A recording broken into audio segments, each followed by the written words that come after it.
Good evening. It's Wednesday, September 11th. Welcome to the show. Um, yeah, it sort of feels a little weird doing a show on today, but we will move forward with it. I booked it on purpose this way. Actually, I wanted it to be an upbeat sort of day, and so I decided to ask Mika and Kira to come over from Double Feature Podcast to come over and hang out with us. Now, I mentioned something last night, and I'm going to say it today too. And the girls don't know this at all, but it's going to happen. So I've really been impressed with their content, and I've seen them on other channels, and they're really cool. They're really cool people. They're awesome guests. I expect just to have an amazing discussion tonight. Um, but they only have 300 subs. They should have easily twice that many, quite honestly. And it's sort of I'm looking at it and going like, how come they don't have that? You guys need to go over there and hook it up. We have their link down below in the description. And while you're here listening to the show or and participating in it, we hope, uh, take a minute and head on down there and click on that channel. Become a sub. Uh, Tell them the cheetah sent you. Uh, Tell him the cheetah said, unless you sub, he'll see you again. You know what we're all about here. We're all about support. So that's my big thing for tonight is not only to talk to Mika and Kira, but we're gonna get these girls some subs, um, because they deserve it. They have great content. I I was listening to their deep dive into the fourth season of a True Detective with the one with Jodie Foster in it, and it's pretty amazing. I've heard of the series, but really didn't get an idea what it was about. I know it's four different stories, but when I was listening to the twins, Mika and Kara, talk about it, man, I was like, man, I really want to see this. I really want to see this. I am a Jodie Foster fan. And if you really want to see a great performance by Jodie Foster, one that's really underrated, go watch her in Inside Man. That's a phenomenal performance. At the movie ended, you're sitting there. You want to see Denzel's cop come back, but you're sitting there going like, man, I really love to see a movie with her character, Madeline White. I'd like to see her get her own movie. Um, but I really enjoyed listening to their True Detective. Um, their deep dive. Plus, they did a great list of the 10 best TV cops. Now, that really hooked my attention right there because I mentioned this before, but we do a lot of movie talk around here. We do. We really talk a lot about movies, but it's not that many. If though there are a couple of our channels that do this, I see them do episode TV, like they'll cover one episode of a series.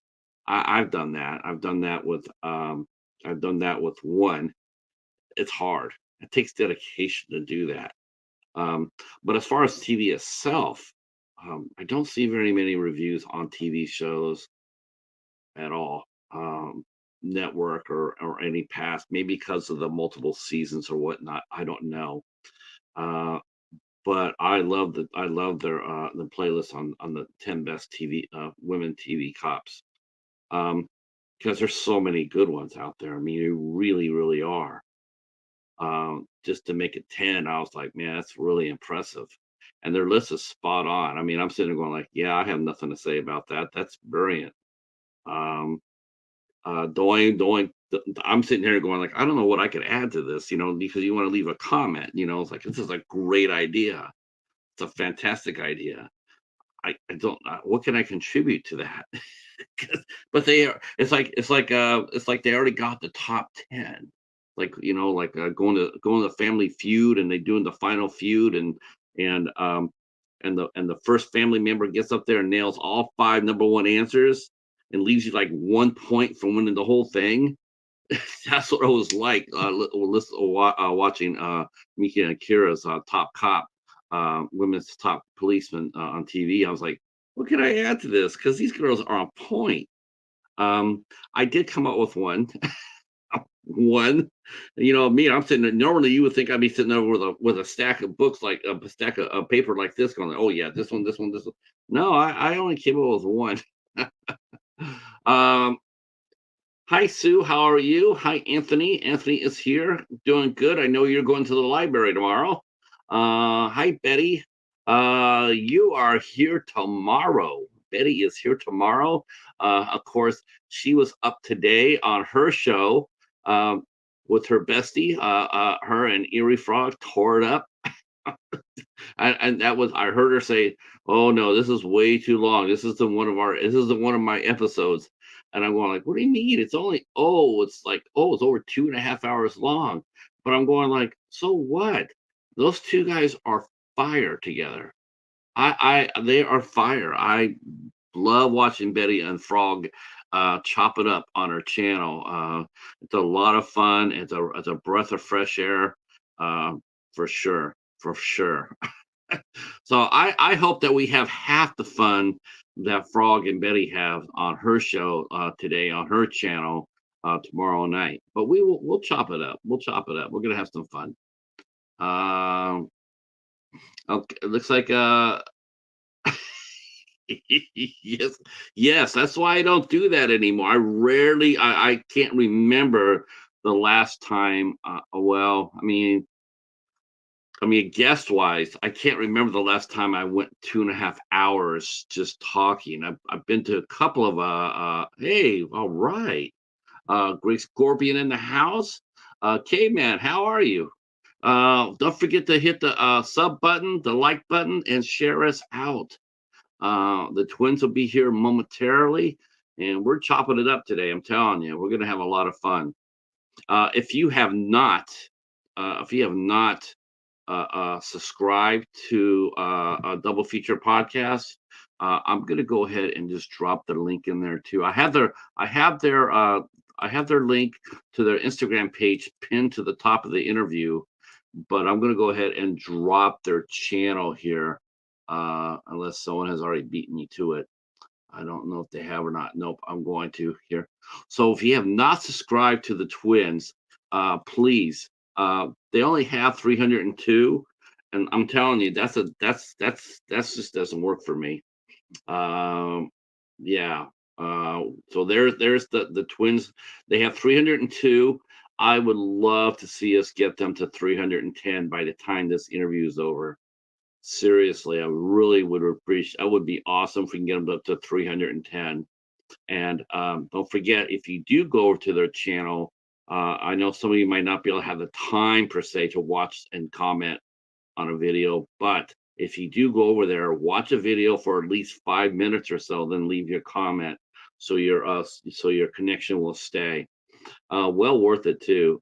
Very very smart film commentary.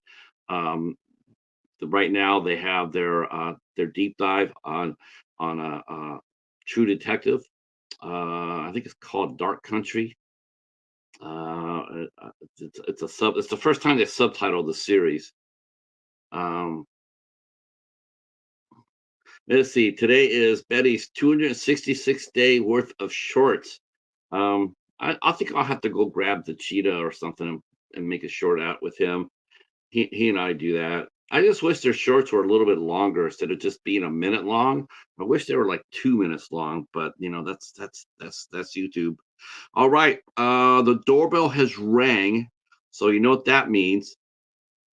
That means our guests are here, and we never let them. We never make them wait. So we're gonna go ahead and bring them up now, and get this party started just a tad bit early. So glad you're here. Strap yourself in, and let's go. Double feature podcast. Oh, hi. Can you hear us? We hear you. We hear you. Oh, that's great. Oh, hi. Yeah. That's right. You know what? I'm already. I didn't tell you this, but I booked this tickets to Alaska because I want to go back up there to solve another mystery. Oh. Let's go find Jodie Foster. I know. I loved it. I Oh, loved it. Such a jeez. great season. Oh, and that's on my bucket list. I do want to go to Alaska in real life at some point.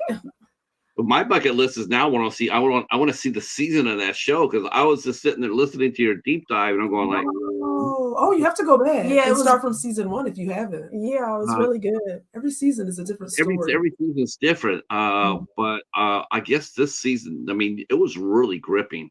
Yes. Yeah, I love Jodie Foster myself. I think she's a terrific actress, of course.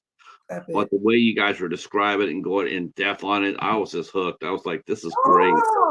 Yeah, we had so much fun doing that. We decided, because we watched so much TV too, so we decided to cover a new series and one we had been anticipating. So it turned out to be really fun meeting each week to go over each episode. I enjoyed it.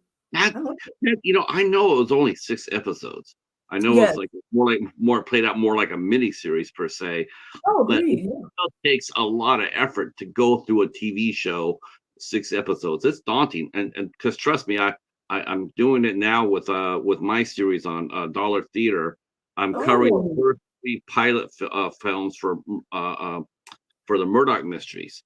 It's a Canadian series. We're gonna check that out. Yes, I love that. Yeah, well, that would be great, because if you did check it out, you'd be the only ones checking it out. Well, we are on it. Yeah. Yes, we are on it. Yeah, because we follow them.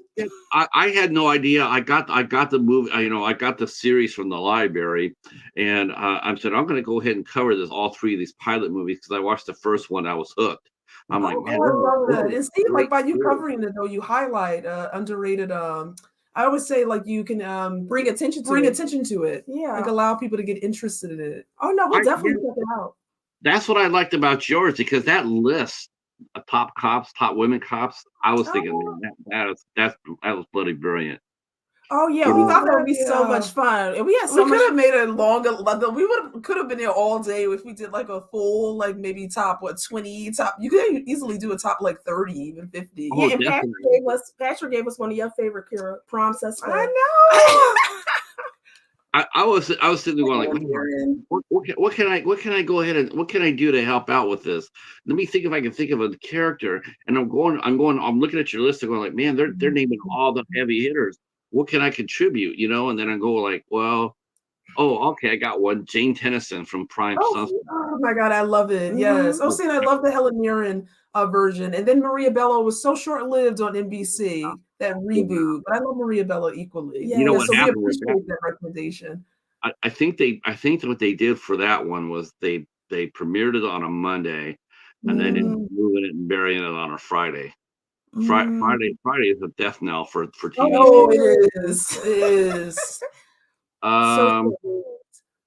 Okay, let me go up here and catch up with the chat real quick, because we have a very active chat today. Corey is here. Says hello all. Meka and Kira are 2 of the nicest people you ever want to meet and have an awesome. That's so sweet. I know that, and we're going to be talking IFC movies tonight. I'm so excited about it. Oh, yeah, we got my. I don't get a chance to do that at all, except for our IFC show. Yeah, got it. Nice, very nice.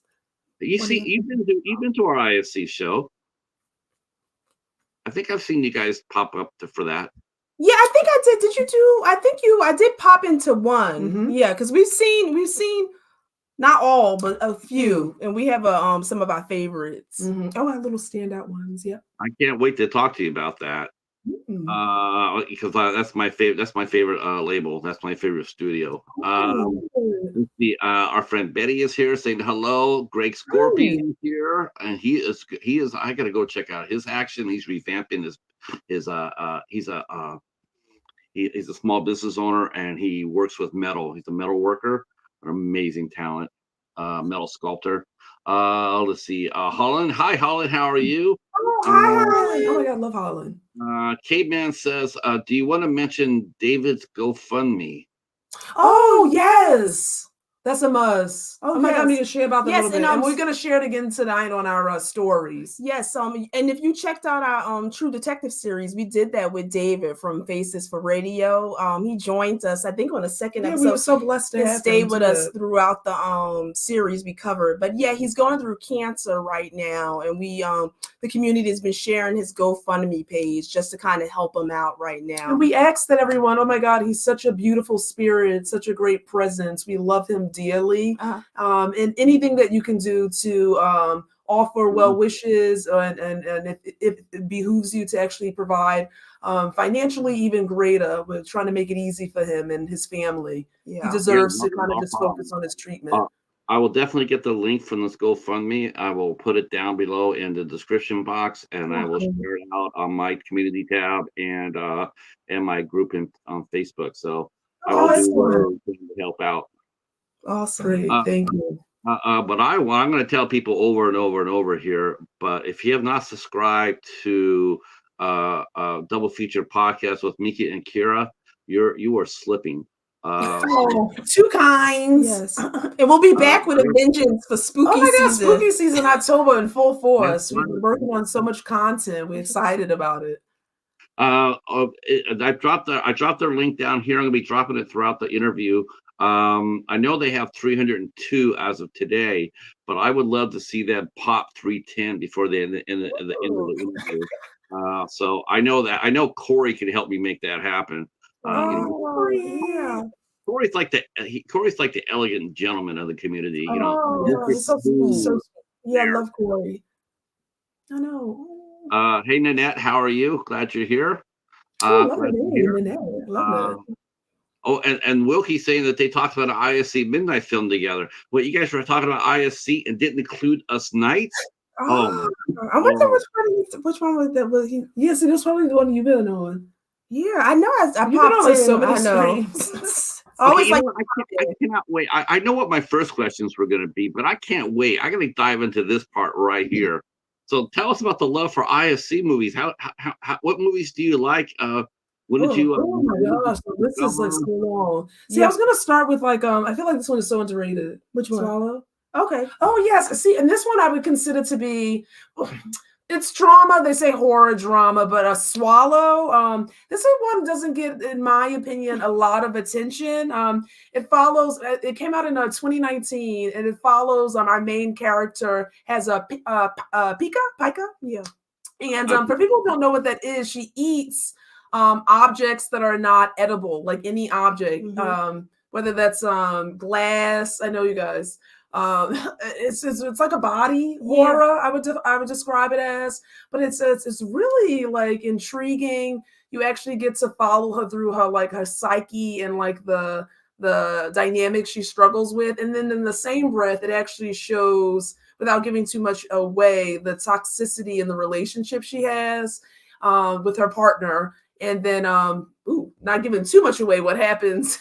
After that, at the end was graphic to me. So that's one of my favorites. So I think what I can do here to help out everybody out is allow me to drop this link here from the IFC Midnight, which covered. We covered it. Haley Bennett is my favorite actress right now. So I'm enamored of the movie. I'm enamored of her. Try to get the director. She's excellent. She's such Haley Bennett is amazing. What actresses? Okay, so what are the? Okay, so Swallow is an awesome way to kick that off. Oh yes, Swallow's an amazing movie, and she should have got an Oscar nomination for that. Agreed. Oh my God, that performance! For most of the film, you are just watching solely her. She commands the screen. Very underrated actress, in my opinion. But hopefully, we can enlighten people to jump into it, like see it if you haven't. Did you find yourself sitting at the edge of your seat watching it every time she was eating something? Because that creeped the hell out of me. 100%. Just you like a visceral reactions, even you know what I mean, like grasping, like even my there were times watching the film you're grabbing your own throat and you're feeling like you're hearing the sounds too. I think the film did a great job of like even her crunching and it's just, even as I'm talking about it, yes, you definitely had a visceral reaction. But you couldn't look away, Mm-hmm. honestly. The thumbtack there. I'm sitting there watching the thumbtack. I'm going like, oh hell no, she's not going to get it. She goes away from it, and I go like, oh yeah, okay, thank God. And I think it's like then she comes back and she goes, oh yeah, okay. And you just sit there going, you start seeing stars in front of your eyes. Exactly. It has like there's a lot of psychological elements to it as well. Like it's just quite layered. Even like that's why I said the dynamic she has with her partner in the film too. Like it really, I think, was well done. But I don't hear a lot of people talk about it. Mm-hmm. I wish more people would have talked about that. But unfortunately, that movie came out. It came out during the pandemic, and when everybody came back from it, they said, "Well, what do we do for the Oscars? Oh, we'll just give it to Frances McDormand again." Always. She iconic too. I love her too. Yes, but yes, easy to do. So, what other movies have you watched from IFC? Which one? Oh, were you gonna pick the Rebecca Hall? Yeah, so just gotta give all the flowers to Rebecca Hall in general. Yeah, but another underrated gem, in my opinion, that a lot of people I haven't heard a lot of people talk about was Resurrection. Have you seen that one? Resurrection. I have not seen. You must get on that if you haven't. I've seen not IFC. I've seen Resurrection with Ellen Burstyn. I've seen that. Oh yes. This one stars Rebecca Hall, and people might be familiar with her from Christine and then Night House, The Gifts. Very great actress as well. How would you describe it? It's definitely psychological thriller. I would also say there's body horror as well. Yes. It deals with a trauma, post-traumatic stress disorder. It's so hard to describe without giving too much away. What I will say is that it follows, you find her doing well in her life. She's a mother of a teenager. And all of a sudden this mysterious man appears and you automatically know that he has provoked some type of negative response because her seeing him almost makes her retreat into like a childlike panic. And it really kind of follows his impact in her life. Why is he back? Who is he? You see that control and that cat and mouse thing a little bit in the film, but it's very well done. Yeah, very well done. And it leaves a lot of question marks with regards to like, is what I'm witnessing actually occurring? Well done, though. I think that movie came out in the last couple of years, right? 2022. I think. Yeah. I think that one kind of fell under the radar. A little bit. I don't hear anybody talk about that much. People are familiar usually with Rebecca Hall, but this is a film that we don't hear too many people discuss. Yeah, Rebecca Hall, she's a great actress too. I've seen her in several great films. First time I ever saw her was called Lay the Favorite. That she did. I don't think I've seen that one. Let me write that. Lay the Favorite. And she also did another. She actually did a period piece for IFC, which I can get you. I can get you the name of it. I have it. And yeah, she does. She's done a couple of other IFC films as well. Oh yeah. Hey, Brother Max, how are you? So we're already learning right away that you guys are big indie fans. Oh yes. I mean, is it safe to say, growing up? I mean, we all watched the mainstream movies, growing up. But when you guys were on which twin is older anyway?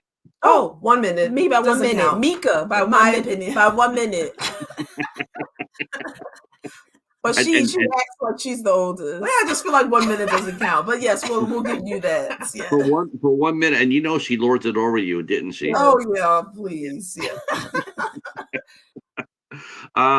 So tell me about how you got your love for movies, because growing up, I mean, most little girls are playing dolls or jump rope or things like that. But how did you get into your love of movies, and what were some of the movies that you really enjoyed that sort of inspired your love for them? Now, this is so interesting because sometimes even our adult selves will say, "Oh wow, how did we get in?" Like even at a young age, I remember, which is so shocking now. Our mother used to let us like get on a bus, like go so far to the movie theater by ourselves at like 9, 10, 11, 12. And we would see like Eye of the Beholder, just like these indie films. We have no idea. We picked the most random thing. It would be the movie theater. We'd be the only ones in there. But we'd actually love the film. And then when people would ask, oh, what did you see? We would tell them and they'd be like, I never heard of that. Yeah. And I'm like, oh, wow. But yeah, we watch movies, like some of the earliest movies, maybe movies you shouldn't be watching. Also, I remember like, young, we were able to see Clute and Alice Doesn't Live Here Anymore and Easy Rider, Chinatown, like Aliens. It was like so yeah, so I feel like the films we were exposed to, like we enjoy. Like I'm trying to think of the Gina Rowland ones I love. It's she played a woman under the influence. Under the influence. I feel like we just watched like really impactful films at a young age. Maybe we shouldn't, but we definitely appreciated it. Mm-hmm. And those are some of our favorite films to this day. Oh, The Graduate. I feel like we went a lot in the 70s and 80s. Yeah. I remember watching that as well. Midnight Cowboy. Oh my God, that's such a good one. Yes. Oh, Breakfast at Tiffany's. Yeah. I think our mother just saw that. I think even though we were young, we seemed to handle the movies well, and we had discussions about the movies, and so. Yeah, my mother never told us we couldn't watch movies. Like we would watch them with her, and then like even our mother and our father sometimes would say like, "Oh gosh, I don't know how you guys want to see pick these movies." We're like, "Oh, we love it. We just want to see it." Now, did your love of horror? Where did your love of horror come from? Was that organic, or was that were you genres? It was one of the first genres because we started. I think one of the first films I can remember watching is horror films, like Halloween and Alien are ones that pop out. Night of the Demons, and I remember our first experience with horror is our very first sleepover. Yeah, when we did a sleepover. Good old days, Blockbuster throwback, right? Oh, yeah. We were able to go and we got all of the movies. Every single movie was a horror movie, and we had picked out Amityville Horror, Night of the Demons, Alien, and we stayed up all night with our friends watching. Like didn't sleep though, but watched all those films, and we just loved it. It scared us, but it didn't scare us enough to keep us away. We just loved it. Yeah, it's one of our favorite genres. Oh yeah. Were all your friends into it too? Did they, not much. No. And even our mother, that's the one thing I will say.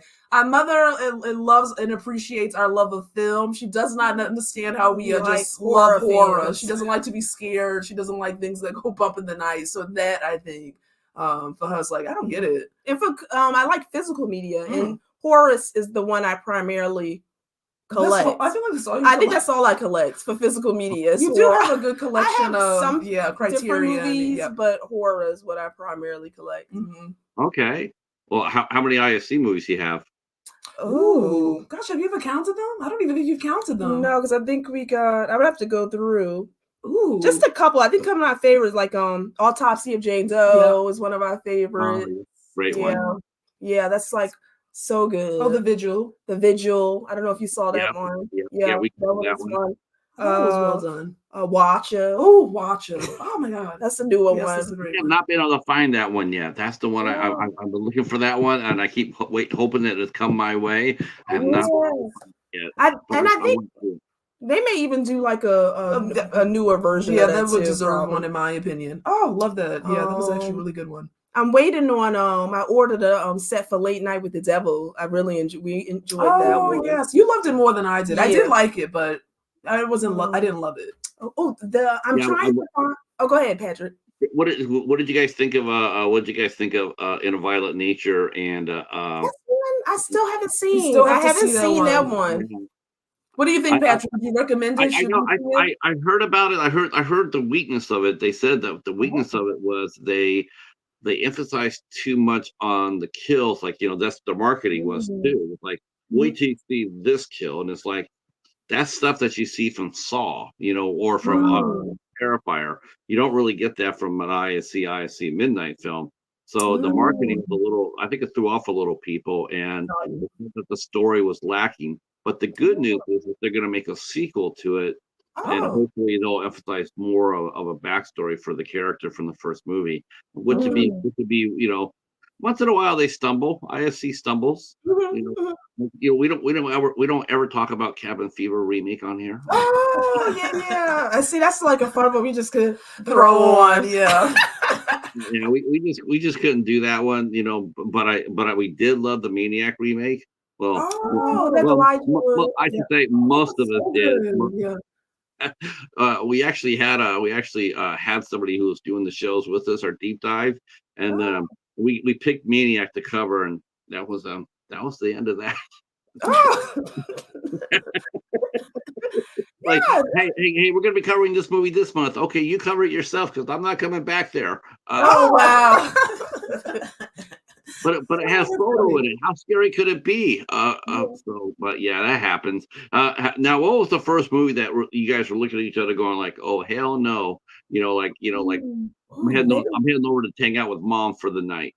Maybe Exorcist. Oh, Exorcist, 100%. Yeah. And you can still watch it. Like even it's a film that still can scare. Obviously, it always is going to maintain that element of scary, but first seeing that, that was the one film that kind of rattled us to our core. And I was scared to sleep at night. I remember once when we first watched it, you would go into sleep. We used to share a room. We had a plant, and you thought it like gave the illusion of like Reagan, like a body, like, so you had to sleep for a bit with the light on. We had the lights on for a few weeks, and then went to the night light. Yeah, that one really did shake you, and more so because we felt that anything in terms of possession feels a little bit can happen more real, like the possibility of that occurring. So yeah. Ooh. Yeah, The Exorcist. That's. What's the last time you watched it? Ooh, I watched that a few months ago. Yeah, I did. Yeah, we definitely use it still holds the power. It still holds the power, doesn't it? Yes, definitely. Yeah, it's a few films that still to me is scare me. That would be one. The original Amityville Horror. Oh yeah, that's really scary to me. Oh, I still say, even though it doesn't scare most, and Mika sometimes will be like, I can't believe you're just watching this to watch it. The Shining. Oh, I could just throw that on and watch the whole film. It's not I'm checking out that one. I'm not a Shining fan. See, some people aren't, and I love it more than you, I think. Well, I love it, but I actually prefer. I like Dr. Sleep. I love that one. It was really well done. Well done. Yeah, Rebecca Ferguson. I mean, I know she played Rose of the Hat. Yeah. What a terrific actress she is. Oh, I love her. Yeah. I saw her as Rose the Hat. I was like, man, this is awesome. Great villain. Yeah. Oh my gosh. Yeah. Totally. So I can definitely see growing up, the love of the movies, the love of horror has gotten into your bones. But I'm going to throw this way because I was actually thinking about this. I was thinking about you too when I watched this movie. I watched this movie a couple of weeks ago, and I said, I know exactly who I'm going to be asking this question about. I'm going to discuss it. So a couple of weeks ago, I watched Gothica. Oh, love it, Halle Berry. So I had seen it when it came out to theater, and I rewatched it because someone had requested that I do some more of the ghost the dark the one that they were doing. I think it's not dark universe. It's dark castle. So they asked me to have me cover some more Dark Castle. So I said, okay, Gothica. So I put it on there, and I was watching and totally entranced by it. And I'm watching it, and we're getting to the final, for the final act. And I'm sitting there, and all of a sudden, something just hit in my head and started rattling. And what it was I said, this is the first time I've ever seen an African American actress lead a horror film. Oh, so well done. First time. I'm going to try to see if I can have it to grab. Oh, do you see it? Yeah, I do have it. I'm just trying to. Oh, I see it. Oh, such a good film. Yeah, and it has Penelope Cruz was in that. Charles Lestat, and it's such a good cast too. Robert Downey Jr. Yes, exactly. I love it, Gothica. Yeah. My thing was I'm sitting there, I'm watching this, and I'm going, this is the first time I've ever seen an African American actress lead a horror film. And then I'm thinking about there, and I'm going like, here it is, 2024, and she's still the only one I can think of. Yeah, I'm trying to think about this because has there been? What's the actress name in Sweetheart? That's a recent one where she what's the actress? I forget her name. I have to look that up. Sweetheart, I'm not sure if you saw that, Patrick. That's a recent film where the lead was African American. And then also His House. Yeah. Oh, yeah. Well, there's two lead characters, but the main character, Wumi, right? Yeah. And then Run Lola Run. That's a recent one. So a lot of streaming. Yes. I'm trying to think too if there's been historically. Run Lola Run. That's a German film. Yeah, so they actually brought that for Run Sweetheart Run. Yeah. Sorry. Yes. Did they remake it? Did they remake it? No, I don't think it's a remake. No, this is a completely reimagined, separate film. It came out last year. Yeah. On Amazon Prime, not Prime, Amazon. And it was about how would you describe that one? Vampire. If you love vampires, you should see it. But just basically the main character is just running for her life through the entire being chased through the entire film. Yeah, but it's really interesting. Yeah, I liked it. Did you like it? Mm-hmm. I enjoyed it. And I looked up Sweetheart. Kiersey Clemens was the lead. Yes, that's on. I think it might still be on Netflix. No, it's not on Netflix anymore. Oh, they took it off. They took it off. Oh. Yeah. I think you can only find it now. Netflix. Yeah, I know. That's why we. That's the thing. That's why we had to get physical media going. Yeah. See, you can only rent it now. Yeah, you have to rent it or buy it. Wow. Okay. Yeah, look at that. Yeah, they took it off of Netflix. They did. Yeah. But here we are. Here we are, the three of us, and we're clawing to find the movies, and we were trying to think of I feel so bad because I feel like there would be like on the spot. Sometimes on the spot I can't think, but I bet you if I don't think I don't think that's it at all. I think what it is. Really? Yeah, it's just like a limited few. Yeah, that's true. You have to sit there and think about it because there hasn't been that many people, and there hasn't been that many movies made. Maybe the channel is going to add too. I mean, if we mention thrillers or slasher films or zombie films, we could talk all night about the different titles. No problem. But all of a sudden, you talk about a horror movie being led by an American woman, and all of a sudden, we're like, holy, I can't think of anything but maybe one or two or three. Yeah, because you can get them some supporting. I'm thinking of 28 Days. Yeah, and you can sometimes have. And it was interesting. Halle Berry, did you see the preview for her new movie coming out? That's true. Never Let Go. She's actually coming out with a horror movie this September 20th. Yeah, this month. And then I'm glad she returned to the genre too, because she was so good in Gothica, and that's what really got me thinking about it more. Like, how come there hasn't been more? Because and no one talks really about Gothica. No, again, nope. That falls under the radar too. I don't hear anyone talk about that film. I mean, when people talk about Dark Castle, the first thing they think of is 13 Ghosts or House on Haunted Hill. Yeah. House on Haunted Hill. Yeah. I think Death Ship and Gothica sort of get left behind in that. Oh, sadly. Oh yeah. Well, she's shining the light on it now. Yeah, shining the light. You go. Yep. So I thought about that. I thought about you guys, and I said, let me ask the question about that and see what their opinion is about that. About why is it that here we are talking about a film that's 20 years old. And why haven't we seen, everybody's talking about progressive and inclusive and diverse. But why is it here we are talking 20 years later about a movie with the leading actress, and here we are. Why do you feel like we're sitting here spinning our wheels about it? Well, I'm sure you probably still have more to go. I mean, you have some films like Quiet Place, Day One with Lupita. I mean, you have the characters there, but I think probably just still us too. I think it's just kind of it's good to actually see films that you can refer to, but I think that when you have to kind of like pick, when you're kind of listing them and you can kind of grab only a few, it just lets you know you need to have more to consume because there's an audience. I even say that all the time when we're thinking about Asian dramas and women in film in general. I just feel like we have the same conversations and those films do well. Yeah. And people always are shocked when they do well. Yeah. I'm like, there's audiences if you right. Yeah, you know what I mean? It's like people always like perplexed, like, oh my God, that was successful. Oh, and I want to kind of highlight because this film I thought was actually very fun. It's more of a parody on the horror, but I thought it was great. Yeah. The Blackening. Oh yeah, did you see that?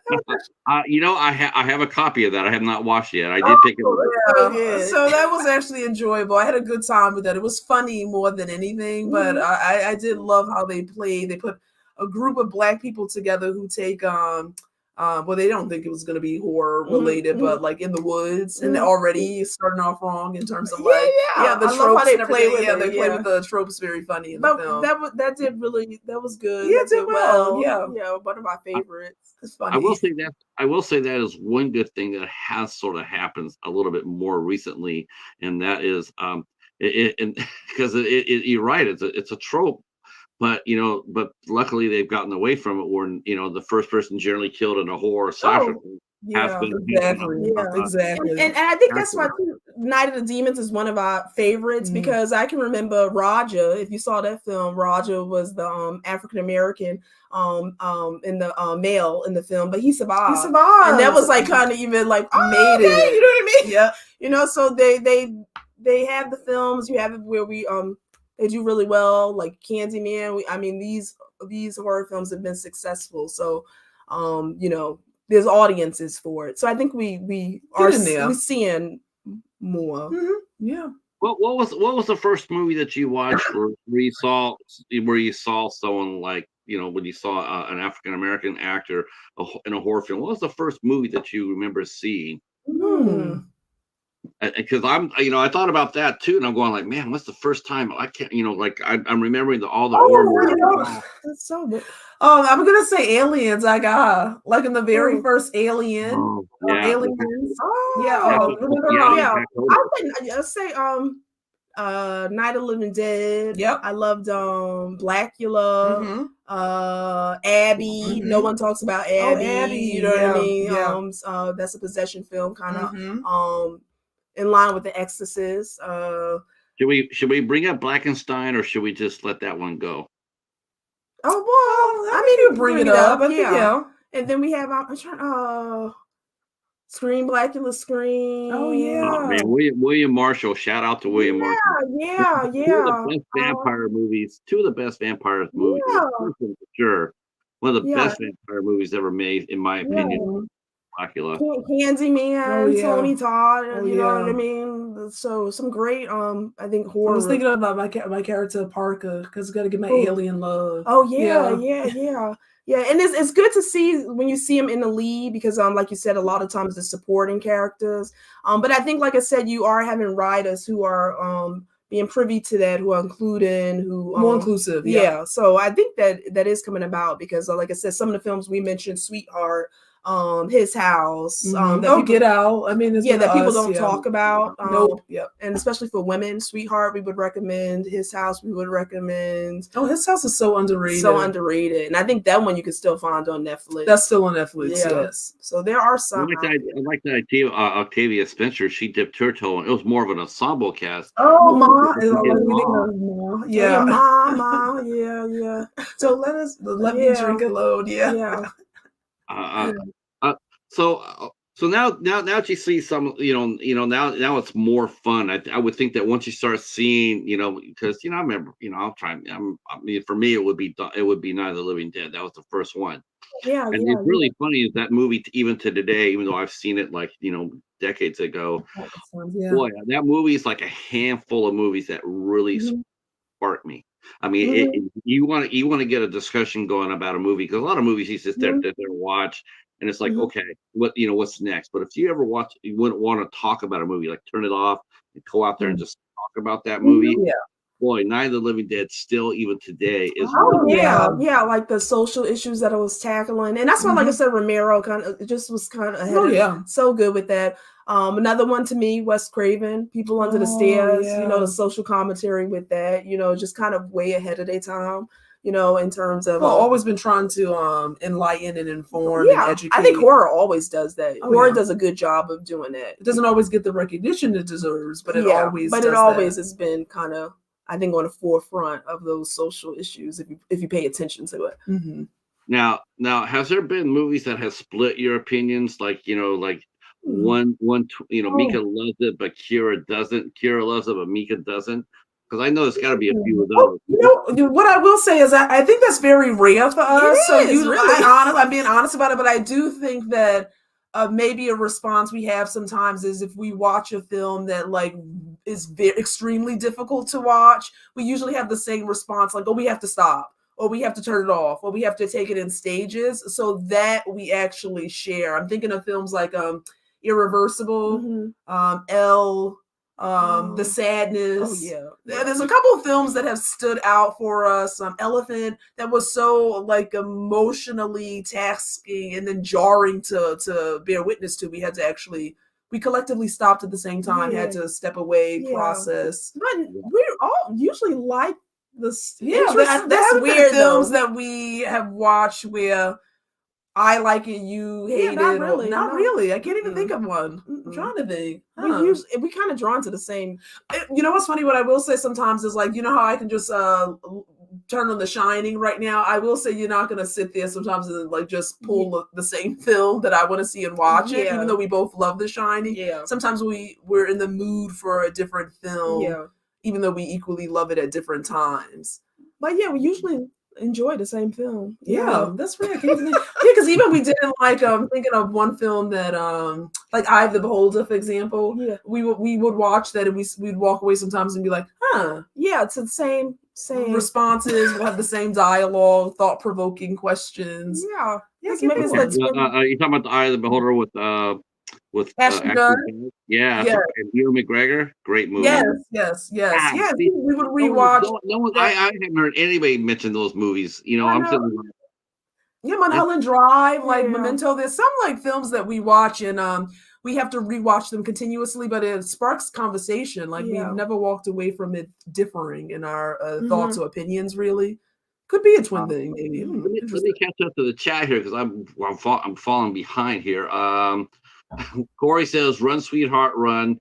Worst blind date ever." Oh yes, agreed. Oh my god. And he's also mentioning The Blackening is a fun one. Yeah. And then he mentioned how about Fallen with Denzel Washington. That's right. Oh, love that. Yeah. That's such a great one. Yeah. The Bone Collector too. Bone Collector is excellent. Yes. Forrest mentioning thoughts on the original Halloween and Elm Street and the Elm Street remake for everybody on the panel. Okay, so let's ask you about some classics then. What are some of your are you big fans of the original Halloween?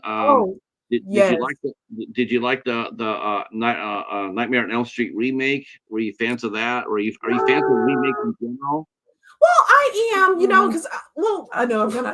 Sometimes I'll say sometimes I don't feel like a film would need a remake, but I'm always open to watching and seeing what that creative license they take. Yeah, because I always like to see what they create. So I'm not to say, I'm not going to watch it. You know what I mean?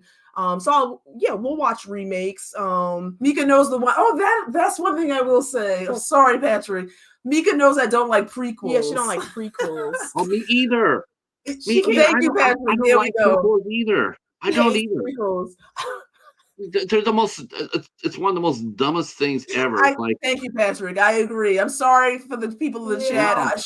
That's one thing that's I do not like prequels. She can't stand prequels. No, I can't either because it's like we already know what's going to happen. Exactly. So. Thank you, Patrick. Yes, my thoughts exactly. I'm like, I already know what's going to happen. Yeah. Yeah. Why? Why are we? Why are we talking about the Rings of Power? We already know. We saw Lord of the Rings. Exactly. Give us that one first, and then all of the other ones. Right. Yes. Yeah. We love Halloween. Yeah. That's a staple. Classic. Halloween's just now. Halloween. Now what did I know? I'm gonna get into the soup with this. So what did you think of the last 3 Halloween movies? Oh, well, you know what? I love 2018. Yes, that one. And I would have been great if we would have ended there because I thought that was superb. And it kind of wrapped itself in a neat bow. And you could have still had questions and thoughts. Yeah. But I did. Oh my God. No, we weren't a fan of kills. Oh, absolutely not. No. Sorry for those fans. We are not among them. And Halloween Ends?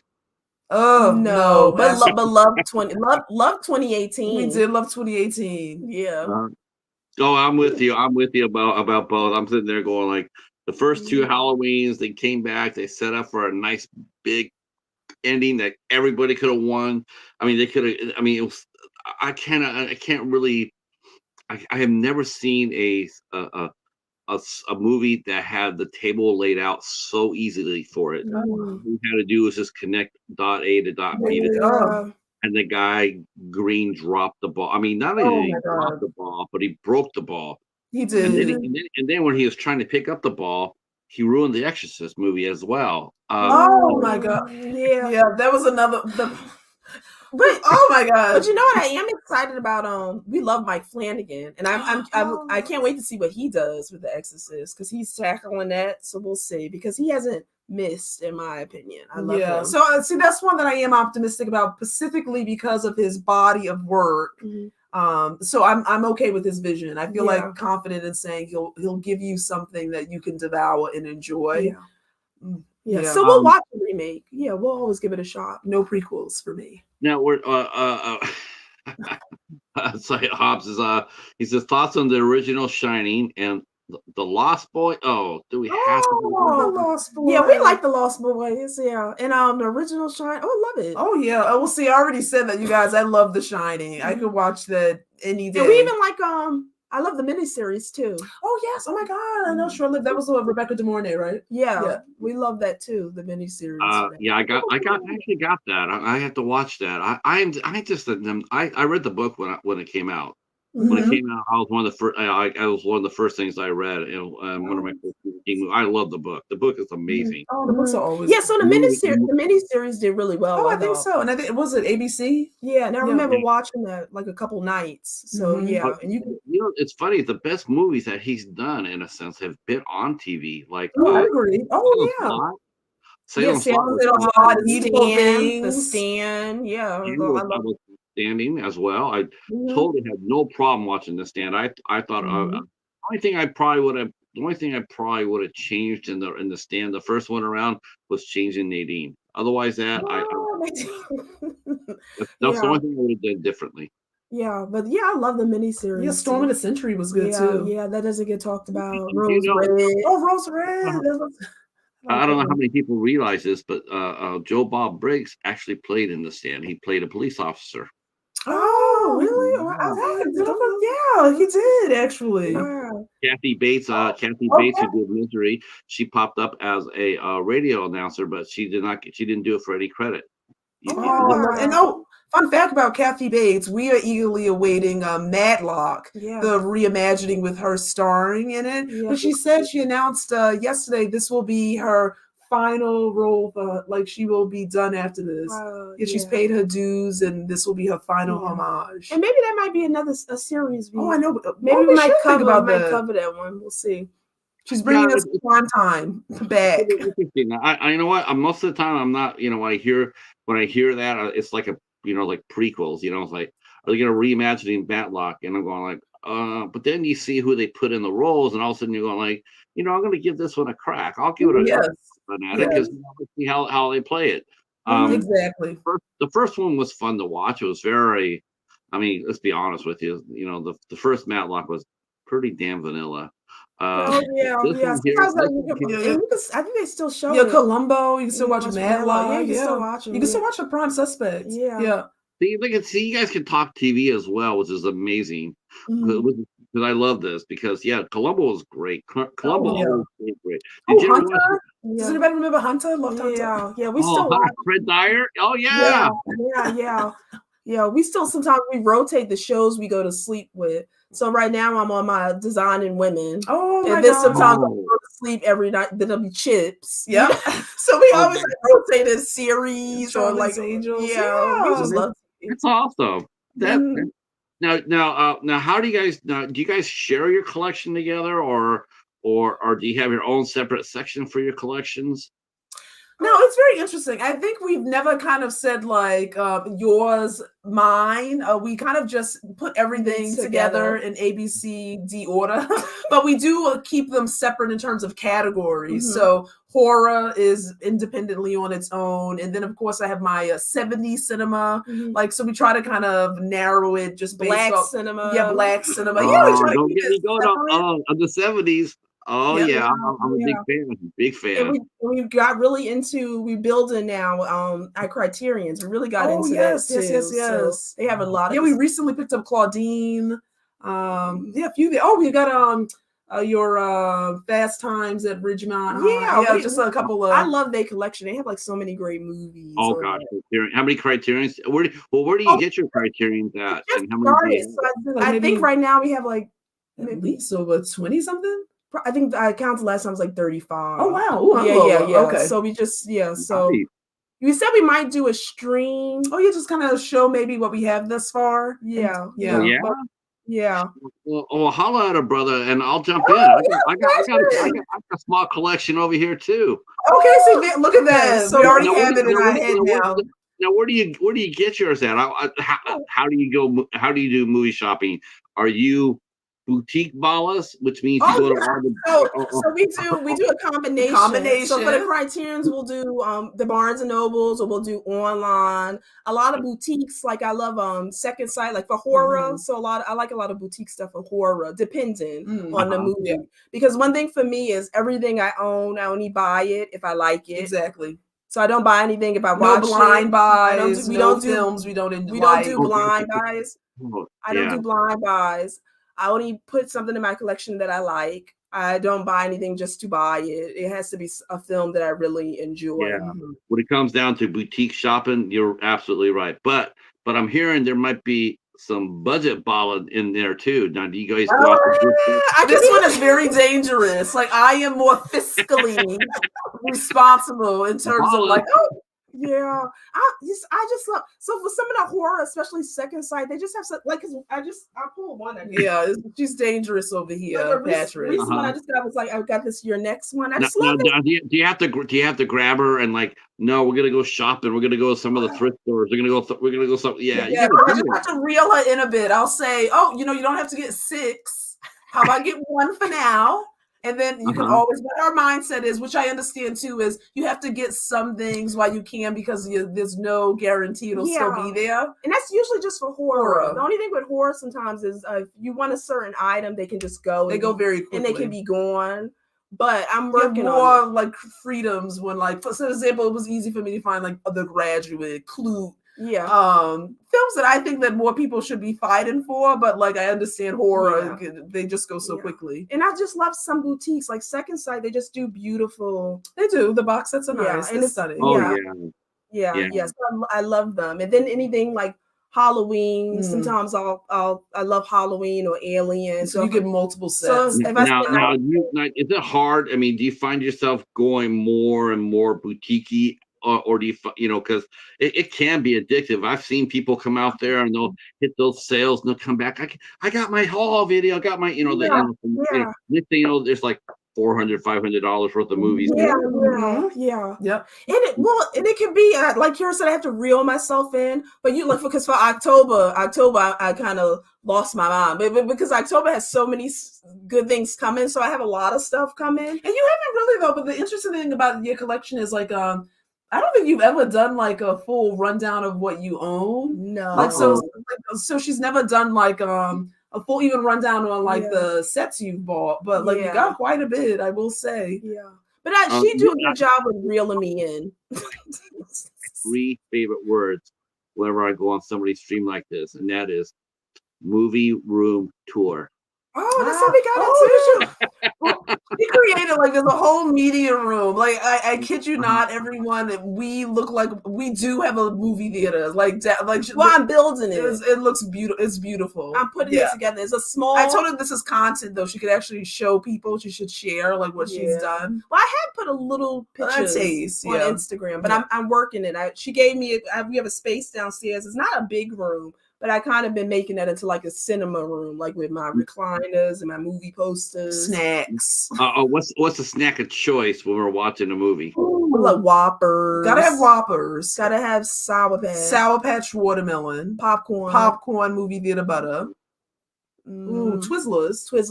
Nachos. Nachos with cheese. What about the drink, like Dr. Pepper? Oh, Dr. Pepper Patrick. Yeah. Yes, you were reading my mind. Drinking Pepper. as we speak. I finished mine. We love Dr. Pepper. And coffee. And coffee. And tea. That's what I drink when I'm up here. I have a big old cup of iced coffee every time I do. And tea. Everybody who follows us know we love tea. Yes, now I have my own tea cabinet. Oh, love tea. Yeah. Hobbs is I'm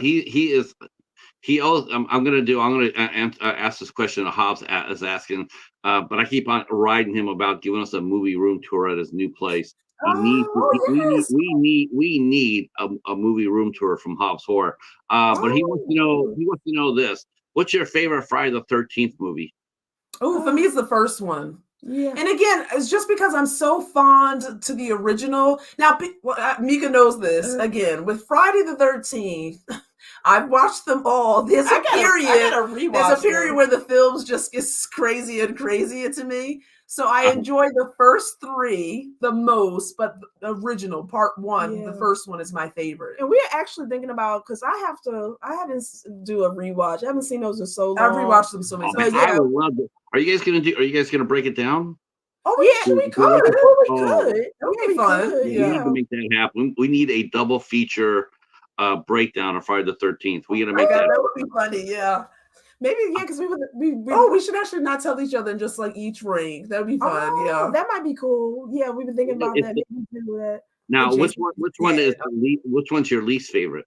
Oh, Jason Takes Well, that was fun. But my least favorite is Jason Takes Manhattan. Oh, that's kind of fun though. That one was some bullshit. And that was terrible, man. It was terrible. But you know what? Those are like the filler films. Like I can throw on and like vacuum and do some chores around the house.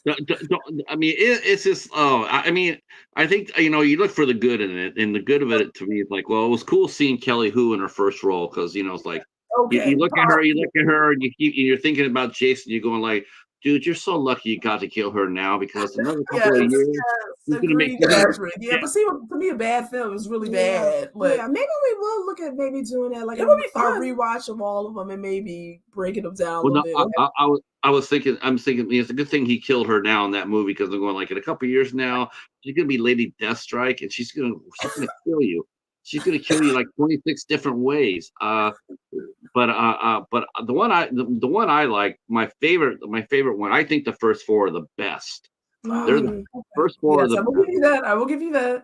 But my favorite one is definitely my two favorites would be Jason Goes to Hell and Jason. That's a favorite. A lot of people. Yeah, oh yeah, that's a favorite. Yeah, fan favorite for sure. I'm not a big. Believe it or not, I'm not a big Freddy versus Jason guy. No. We aren't either. Yeah, really, I love like Halloween, Michael Myers. Oh, and see, I would agree on that. Sometimes, like in terms of like substance, we aren't a fan of those films when you're putting people together, like Alien versus Predator. Fun to watch, but in terms of the film and the franchise, But we do have our kind of favorites. Like when it comes to what I watch the most, it would be like Halloween and Michael Myers, and then more so than Friday the 13th, right? Or Nightmare on Elm Street. Yeah. Now I'm going to ask you this: what's been your favorite? What was your favorite kill?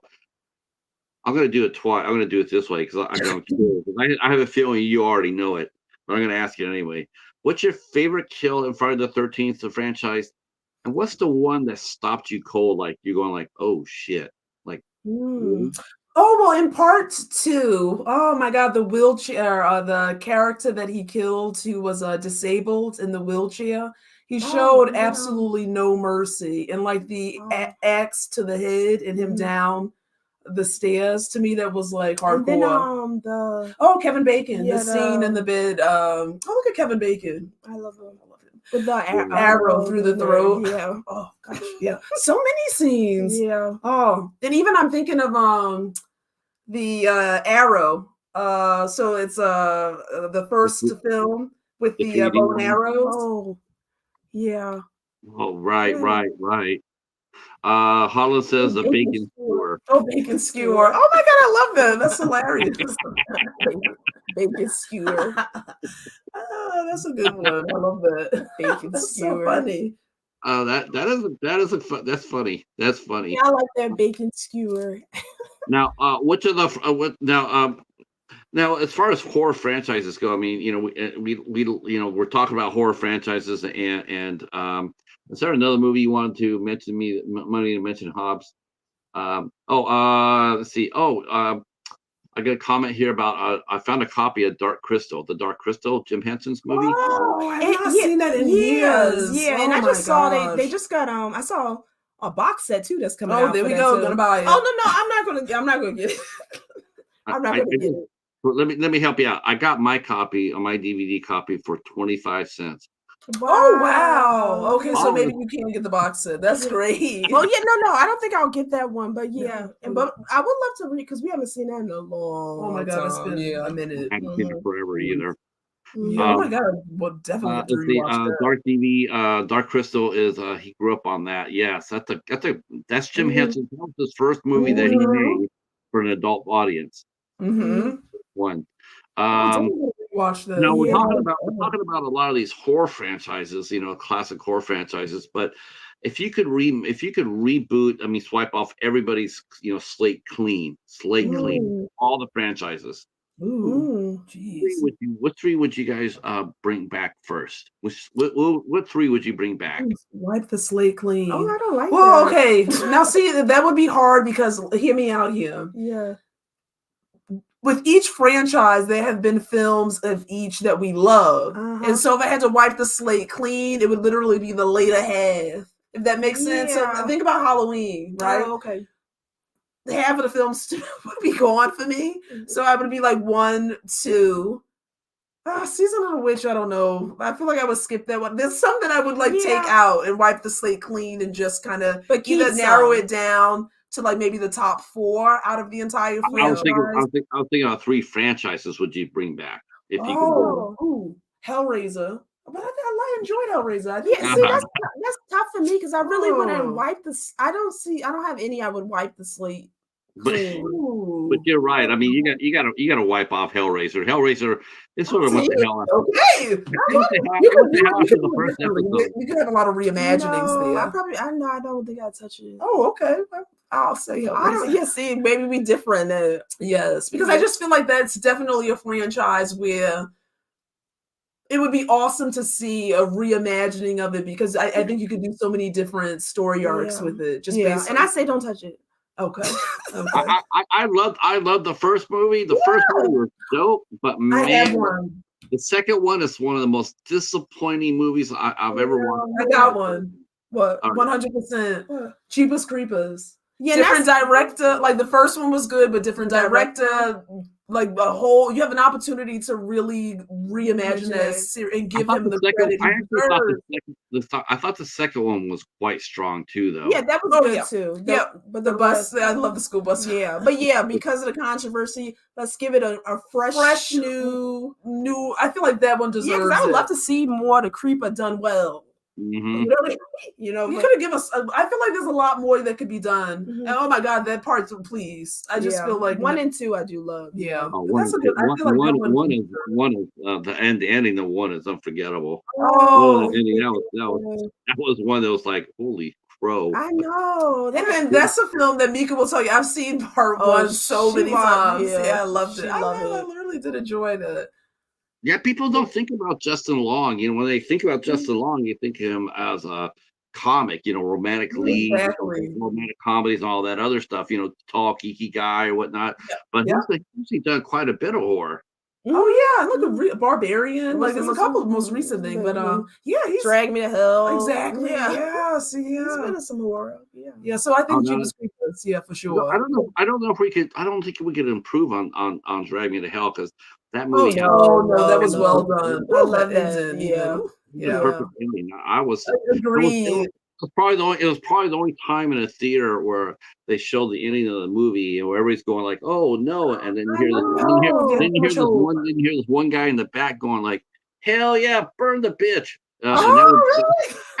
It's like no. And see, sometimes I think that's something that's very funny. We always it's not that we're shocked, but sometimes we are hopelessly optimistic in horror films. Sometimes, and then the ending, we're like, come on, you knew it was going to go that way. Sometimes, yeah, accept it. We still have some hope. Yeah, yeah. Right. I mean, because we're talking about sequels and prequels. Like a lot of times, you see a sequel coming, and it's just like, why? Yeah, But then there's sometimes when it does happen, you're going like, yeah, I think I could go. I don't mind going down that rabbit hole. Like exactly. I'll pop the green dough when that's toe ring, that little ping. Oh, yes. I would down for that.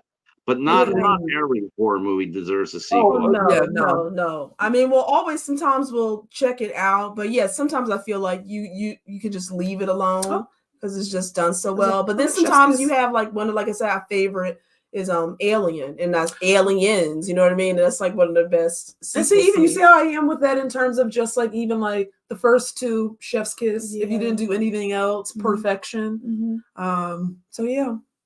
I can't think of a third series on the other genres that you like. I know you guys watch a lot of TV. Oh gosh! Wow. What are some of your favorite TV series that have aired that people may not know about? Oh my God! Now TV is like next level. Maybe we give you a mix. So for horror right now, I would recommend From, the TV series From, which is really really well done. It'll be starting its third season. September 18th, but this has been going under the radar. We're starting to hear more people talk about it, and this is Stephen King's one of his favorite horror movies that he also says that TV series that people aren't watching, right? But it's so good. It's so good. It follows these group of people who get stuck in this town. They're trying to figure out how to get out of the town. And then there's a key thing that's going on in terms of at nighttime, you kind of have to be off the street because there's these creatures, but it's really, really well done. So From Harold Purnell. Yes, from Lost. I've seen clips of that. Oh, so good. Yeah. So From, I would recommend for a horror TV series. Oh, Penny Dreadful. It's no longer airing, but if people have an opportunity to go back and watch it, that was exceptional. Yeah. For not horror, some recent ones we love a lot of crime shows. So The Fall with Gillian Anderson, we always recommend that. I'm watching Anika, which is again under the radar, stars Nicola Clark. It is British. English TV series, and she's a police officer based in Norway, I believe it is. I've been getting a lot of English series lately. I go shopping at my library. You guys probably don't know this, but I go shopping at my library every Tuesday. And that's great. I get all my stuff out. I get all my stuff for like 25 cents. I love that. I love that. I love that. But I've been getting a lot of English series lately, and one of the ones I got was the complete series of Cracker with Robbie Coltrane. Oh, I haven't heard of that one. I don't know that one. Yeah, I'd love to see that one. Oh, River is really good. If people get a chance to see that, we like a lot of foreign film. They do really well. Witnesses, Happy Valley. Last Tango in Halifax. Wentworth is an Australian prison drama that's really really good. Ooh, Wanted is an Australian series that's very good with Rebecca Gidney. Love her. Yeah. I definitely want to try to get the series Mystery Road. I think Did you see the movie with it? The original movie? No, I don't think we have seen that. I'm looking at it right now to see Mystery, to see if that's something. Has Guy Pearce, not Guy Pearce, but Hugo Weaving in it. Oh. And I know that one. Oh no, we haven't seen it. I have to see that. Okay. Oh, that's great. I know that one. It's pretty unusual seeing Ryan Quatain play a bad guy, but he plays a bad guy, and it's like, oh, okay, it's different. And it's a crackling movie. It's a great movie, actually. And they made a TV out of it, and I think it ran for 2 or 3 years down in Australia. But of course, trying to get anything out of there now is going to be, it's very hard because they don't do physical media down there anymore. They don't put it in there. Yeah, one we just watched, which was from Australia, with Rhea. I forget her name. Purcell. Oh, from she started in Wentworth. Yeah, oh, we just watched, and our friend was able to get it for us because she's in Australia. That's High Country. High Country. That's a TV show that just finished its first season, and that was really, really well done. But yeah, getting their stuff is really difficult. Broadchurch. Yeah, people like I feel like people really. Oh, go ahead, Patrick. I'm looking for the first season. I got the second one, but I'm looking for the first one. I know the hook in it, but I'm still looking for it. Oh, yes. I want to see the first season. Yeah. That's a really well done. Oh my god, I just feel like really series. I watched the second one because I'm waiting for the first one. I know it's gonna come through. Now, do you guys have watch parties with your friends? Do you guys and if you guys do, how do you guys decide what you guys watch? Oh, now this is so fun. And it has stopped when the pandemic, of course, started, and then we like picked back up. But every single fall season, we're in our element. We always will host a movie night with all of our friends, and I don't even think there's any rhyme or reason to how we pick things. Yeah, we just kind of randomly. Well, what we were doing was we would take sometimes ideas from everyone that they would want to see, put it in like a shuffle box, and then whatever you pick out is what we watch. And then sometimes, so that's the easiest. Yeah. And sometimes that's positive or negative because we will watch, like, for example, what we realize a lot of the time with our friends is we will literally, credits will end. And me and Mika was like, oh my God, that was amazing. And then our friends are like, give us our life back.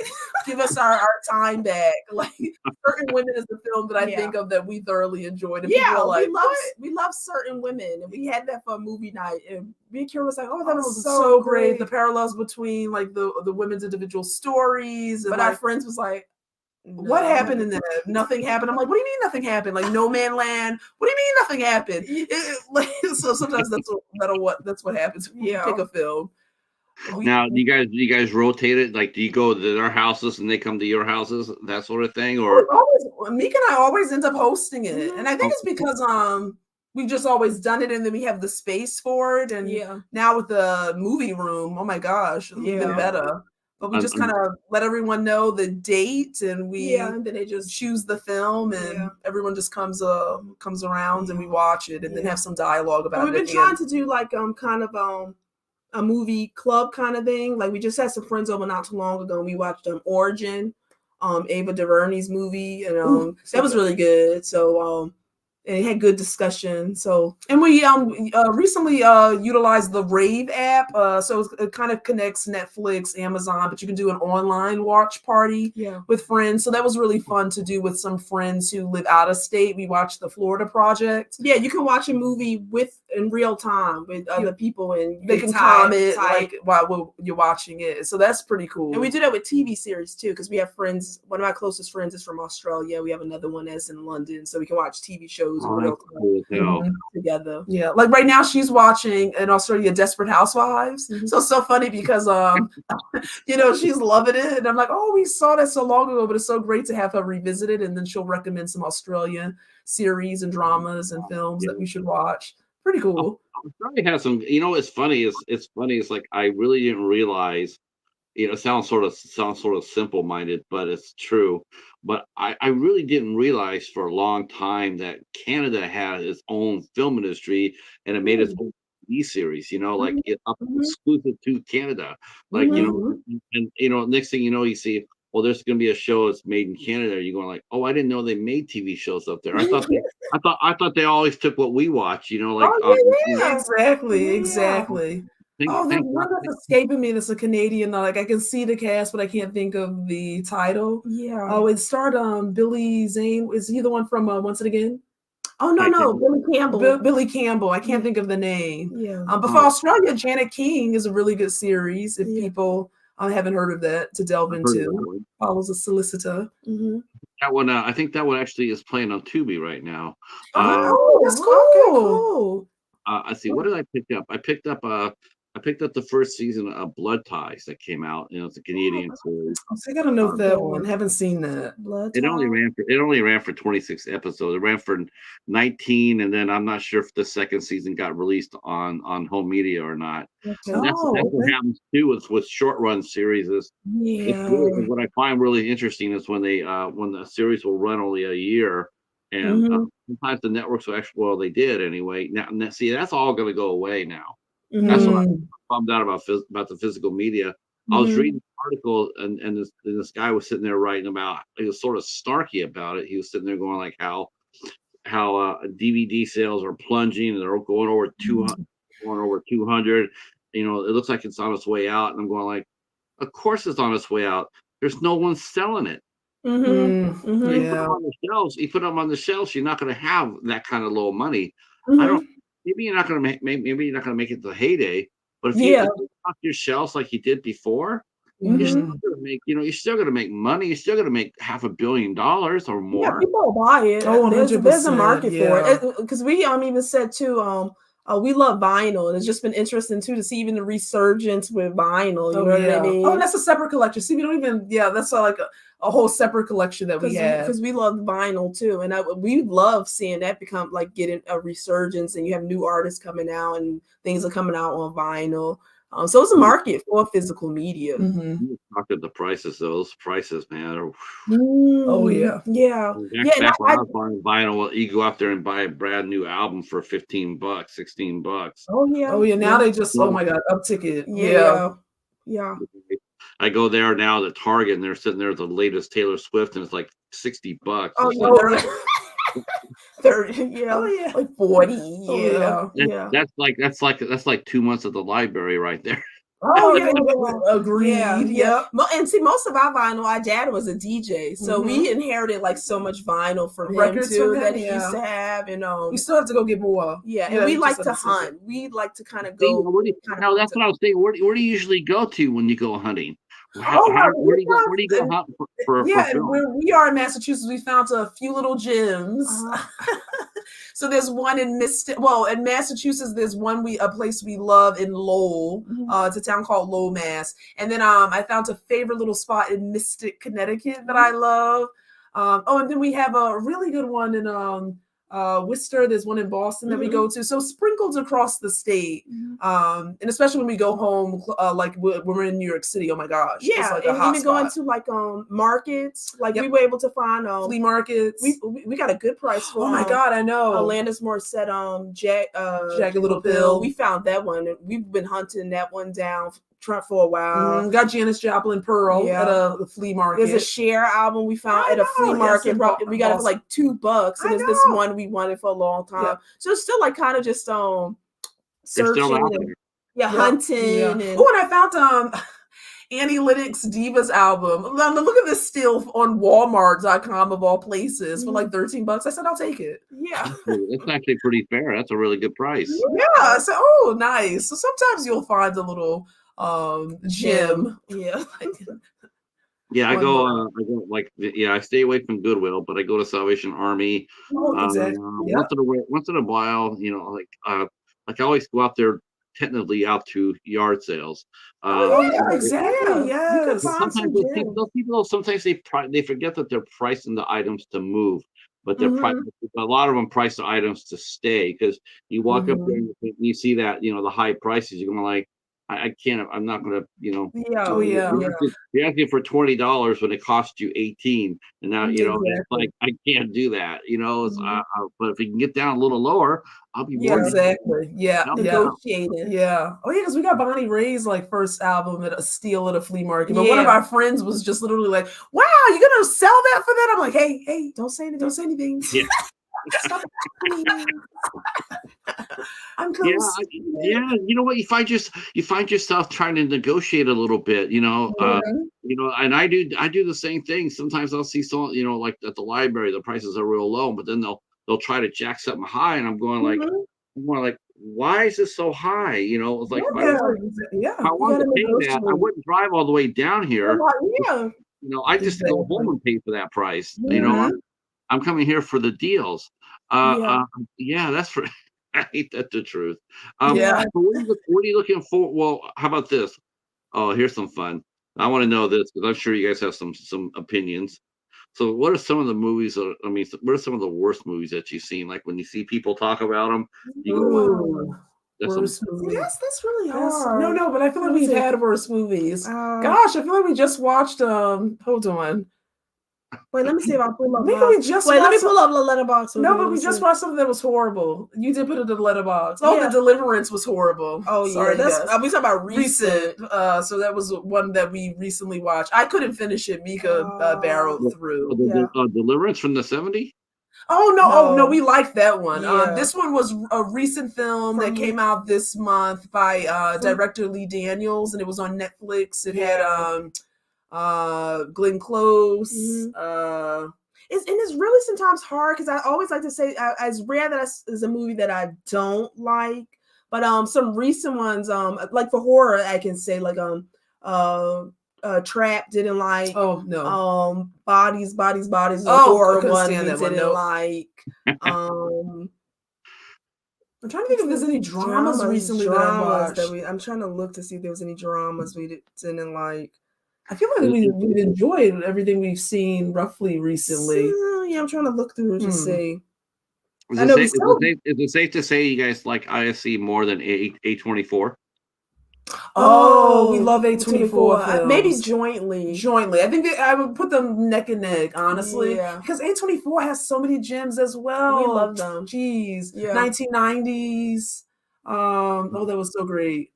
Hobbs is helping you out with the bad movie selection. He mentioned Superman 4: Quest for Peace. Oh my God! See, this one's all about you don't even.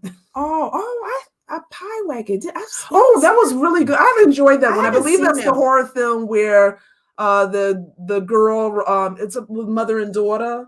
And their relationship is very. Tell me if I'm right about that. Their relationship is very strange, and then she does this witchy spell. It's just and you don't see the witch. You see a shadow. Yes. A shadow, and then you see a shot that's drawn away, and then you see it, and she's like this tall. Yeah, I liked it. I thought it was. I thought it was very good. Um, That's actually one of the very few IFC films I did not like. Yes, a lot of people don't like it. What about We Summon the Devil? You like that one, right? We Summon the Devil about the three girls. Oh yeah, I don't remember that one though. Do you remember? Yeah, remember like yeah, I like that one. Yeah, Pie Rocket. That's an interesting movie, but because it has such strong cast. I saw it, you didn't see it. Yeah, I didn't see that. But they didn't show the creature. They didn't show the witch. It was just like saw a shadow and you saw a little. Reviews, that was it. I was like, "Where's the witch? Where's she gonna get busy? And nothing happened." Oh, okay. We didn't like Blair Witch Book of Shadows. No, but we do. The one we did enjoy this so far we just watched was Oddity. Oh, that was excellent. That I really loved that one. That's a highly original story. I heard that. So good. They're refreshing. One of the long time we saw. Pops wants to know.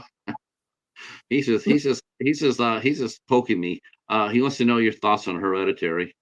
I love Hereditary. Exceptional. Yeah. And mind you, like, oh my gosh, again, A24. Hand claps for that. And then Toni Collette was brilliant. Oh my God, just the dinner scene. Hobbs is sitting there laughing right now hard because he knows. I'm part of. You don't like Patrick? Everybody knows. I just can't. It's okay. It's okay, Patrick. We love it. I love it. Yeah. And see, again, Patrick, can we bring up the story? Meka and I remember we went with two of our friends. The three of us loved it. My other friends shared your sentiment exactly. Give me back my life. I did not like this at all. But that's the beauty of film, right? We can kind of walk away and have these different discussions about like why we liked, why we loved it, why we disliked it. Yeah. So that's always I love the banter afterwards. I just felt like it was just. I don't know. I felt everything. I felt everything about it was just like upside down. I usually do. But I will say this. Hobbs is asking us now. Did you like it better than The Witch? Now I like The Witch. Oh, I love The Witch Witch better. Nice. If I had to rank it, The Witch would be number one for me. Hereditary would be And number two. That's where we differ. Because Hereditary would be That's okay. one for love me, The Witch. and then I like The Witch. Now, what's obviously I think I already asked this from somebody else, but I'll ask you. What was the best part about The Witch? Oh, I love the atmosphere. Like in terms of just overall just imagery, in terms of the film, it was captivating for me just based off the score and the atmosphere. Yeah, and that brother, the brother and sister. Oh my God, the little ones, the children, like those stirring the pot. Yeah, those to me. And then I love the ending. Oh my God, the scene, them coming together, the witches. Why can't I think of Anya? No, the goat name, right? Black Phillip. Black Phillip. Yeah. Oh my God. Black Phillip's the bomb. He's my favorite part. Yes. Oh my God, enticing the voice. I love his scenes. Yeah. Black Phillip. I mean, I you know what? It's one of those movies where it's unintentionally. If that happened where he's sitting there, it's supposed to be a really intense scene. You're really supposed to be on the edge of your seat. And then you see that, and it's unintentionally funny, and you go like, yeah. I'm supposed to be scared here, but why am I laughing my ass off? I love this scene. Oh yeah, well done though. He's supposed to be haunted, live life deliciously, and you're supposed to be like, oh my God, and then you're sitting there and you see him, and you see him romping around, and you go like, damn, he's so cute, and he's like a cat, and then talking, yeah. That's the kind of I think when they do the focused audience, like, okay, let's see how people really like this movie, so we'll do a test reaction. I'm just so glad that it wasn't there, because again, it'd be one of the we would be the reaction we want. Yeah, but that might not be the reaction we want. Yeah. Now, is there anything that you will not watch? Like it's like they're like oh yeah, so like what? I don't know if you're gonna say what I'm thinking of. Well, like if it's brutality, yeah. If it's, I'm not really a big fan of brutality for the sake of being shock, like a shock value, just overly graphic, brutal, like people actually being victimized, brutalized. Yeah, it has to be a purpose. I have to feel it has to be a reasoning for why you incorporated something like that into a story. So sometimes that can be a little bit. See, now this is an interesting, and mind you, like this film, I feel like we have only watched this film once in our lifetime, and we'll never watch this film again. But I understand what Gaspar Noé was trying to do with Irreversible. But that's an example of a film where, my gosh. It's just I find really bitterly ironic about Irreversible. I find really bitterly ironic about it is the fact that, yes, it's a brutal film. It is a brutal film. Yeah. But you know what? He knew how to direct Monica Bellucci. Because nobody here in America knows how to do it. Like I just found out. Yeah. They do, yeah. He has a vision. And I think it was clever that the film did go in reverse. You actually are watching the last scenes, and it ends with the very first scene of the movie as a way to, gosh, I think he was brilliant in terms of like, what's coming first, which is, oh my gosh, so shocking. And then to end with how you start the film, what the film would have usually started with was like, I like that. Yeah. Now I watched one of his movies that Hobbs he's bringing out the questions today. He says, did you guys like or watch The Devil's Candy? Yeah, I had that on my list for IFC. That's one of my favorites that a lot of people don't talk about. The Devil's Candy. I've known Hobbs for going on 5 years now, and that guy will watch anything. And that's the only movie that I know that he's watched that actually shook him. Oh, I love it. Yeah. I love that one. And it has Sherry Appleby from because Kira loves Roswell, that TV show. God, but yeah, it was that the score, the tension. Ooh, the tension. That was really well done. That's one of my favorites, and I don't hear a lot of people talk about that. But that one is disturbed. That was just very disturbing. Yeah. I'm gonna have to definitely send you our playlist of the IFC movies we cover. We cover like over 30 of them, and if you guys ever want to jump in on it, let me know, man. What we we would love that. Come on, you got to come on over and hang out with us. We do it on the last Sunday of every month. Oh, I love that. Yeah, that film kind of was like it sat with you. It sat with you for a while. And I don't remember how I was watching it. One day it just was like on. It was streaming, and I just started watching. And I said, "Oh my gosh." Mm-hmm. Yeah, that was a lot. It kind of sat with you for a bit. What's the one I'm thinking about? We Are What was that film? Oh, What Keeps Us Alive. What Keeps Us Alive. Oh my gosh. Have you seen that one, Patrick? No. Oh, watch that one. That was very good. I did see a movie this year that really shook me really hard, and it's my number one film of the year too. Even though I probably won't watch it again. But it was called the Coffee Table. Oh, I have not seen that. Adding to the list, the Coffee Table. Yeah, feel free after you watch it. You can come over and blow me up about it. It's a not for the lighthearted. Oh wow, I hadn't heard of this. Okay, adding it to the list. The Coffee Table. Ooh, and it came out this year. Yeah. On xenophobia. Oh, okay. We will check that out for sure. Oh, it's a good one. It's only 45 minutes long. Oh, was you gonna say Chime? Chime. That was well done. One I just watched. It's from what's the director? I'm gonna get the director's name. Kurosawa. That was really, really, really good. It's 45 minutes. It's only a short, and he may make it into a full film. Hopefully. Wow, it was like next level. Yeah. So do you guys still watch the award shows, or are the award shows for you? Or they? So it's a hit or miss. Hit or miss. We used to routinely watch every award show. So the Emmys, the Oscars, the Tonys, the SAG Awards, the Screen Actors Guild, all of them, the Critics' Choice Award, Golden Globes. Now we kind of just do recaps unless there are specific films we really enjoyed. That'll kind of bring us to watch it, but lately we just kind of do a quick recap. Yeah, for some reason it don't seem the same. I don't know. It's lost its feel, if that makes sense. You know what? It ended for me. I can tell you what ended for me. It did end for me with Swallow. After I was thinking, they do doing horror movies. I said, that's it. I'm out. I mean, with Frances McDormand won for whatever she won for, I'm going like, wow, that's it for me. I'm out. Yeah, they kind of sleep on a lot of especially for horror, some great performances. And I know you weren't a fan of Hereditary, but that Toni Collette deserved a nomination for that role, in my opinion.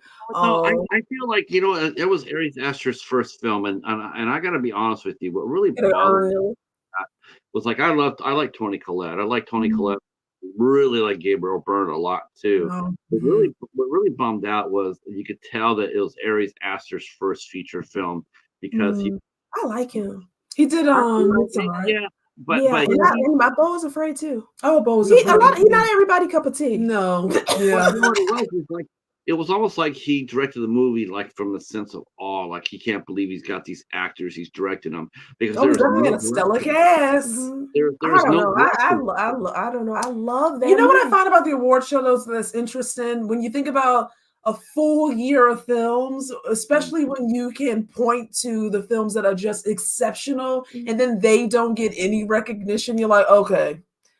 It's almost like a blow. You're like, oh wow, why are they not nominated? People get really bummed out about superhero movies. I'm like, I love superhero movies, but I'm not really so sure superhero movies are. I mean, when it comes down to it. So I watch a few, but that's not really kind of a that could be. That's interesting for us. That is not a genre. Like we don't usually. Sit and just delve into the superhero films. Not to say this is popcorn film, but that would be something we don't watch. Yeah, one genre sometimes. Yeah, I would say but I have watched good ones. But it's not a like a genre. No, we don't seek them out or go to the theater to watch it. No, But I know people I love just it. I love superhero movies. I watch them all, most of them.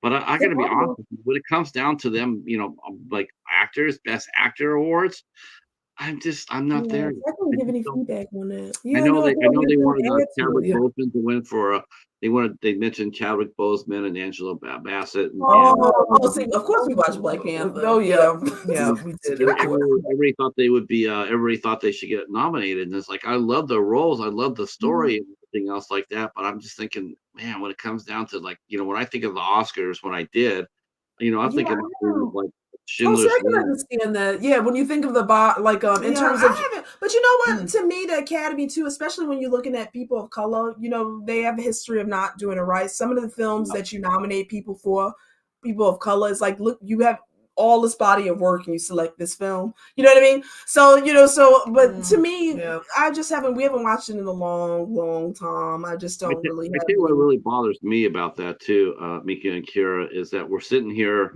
and when someone comes up there and wins something, and then you hear, they have the narration, this so and so's first win or first nomination, and then you hear someone say, this is history. This is the first, person of color to win.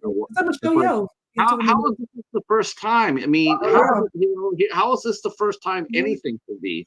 Well, even going back to Holly Berry, she just recently, because she's been doing promotion for the new film coming up, she just recently said too, no, she's still remains the only African American woman to win an Oscar. And when was Monsters Best Ball? Actress? Yeah, I forget the year that came out. Oh, that was wild. Yeah. Right.